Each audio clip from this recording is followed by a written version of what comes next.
మా యాదవ్ అని హ్మ్. ఒక సార్ పరిచయమయ్యాడు. "మీరు మా క్యాస్ట్ కదంటే" అవునని చెప్పాను. "మా దగ్గర ఇట్లా ఆఫీస్ బాయ్‌గా వర్క్ ఉంది చేస్తావా?" అని అడిగారు. "ఆ! షూర్ అండి చేస్తా కంపల్సరీ ఎందుకు చేయనని" చెప్పి ఆయనని తీసుకొచ్చి వాళ్ళ ఇంట్లో ఉంచుకొని ఇంక నెలకు 5,000, 3,000, 4,000 ఇచ్చి ఆయన నన్ను 20 సంవత్సరాల నుంచి ఇంక వాళ్ళే చూసుకుంటున్నారన్నట్టు మొత్తం నన్ను. హ్మ్. వాళ్ళ ఇంట్లో ఉంటారు. వాళ్ళిద్దరు పిల్లలు డాక్టర్లు. ఇప్పుడు ప్రెజెంట్‌గా పెద్ద ఇల్లు. వాళ్ళ ఇంట్లోనే ఉండిపోయానింక. అప్పుడు. ఇప్పుడైనా గూడా ఇప్పుడు గూడా అక్కడ వాళ్ళతోనే వాళ్ళ ఉంటున్నారు. ఇంట్లోనే ఉంటాను. ఓకే. అండ్ దాని తర్వాత ఈ ఉప్పల్ బాలు కింద మారడానికి రీజన్స్ ఏంటి? రీజన్ అసలు అనేది ఎవరు పెట్టారు మీకు ఆ పేరసలు?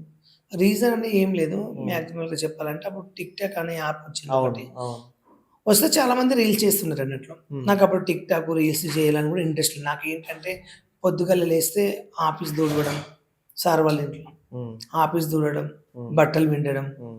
పిల్లలకు సాక్స్‌లు పిండడం, హ్మ్. టిఫిన్‌లు పెట్టడం, పాలియడం, స్కూల్ నుంచి రాంగానే వాళ్ళని చూసుకోవడం, హ్మ్. అలా నేను మెయింటైన్ చేసేవాడిని. హ్మ్. ఆ మైండే నాకు టాక్ ఉండేదన్నట్లు. అలా అలా ఉంటే ఇంక నాకక్కడ కొంచెం బయట ఫ్రెండ్స్ కొంతమంది పరిచయమయ్యారన్నట్లు.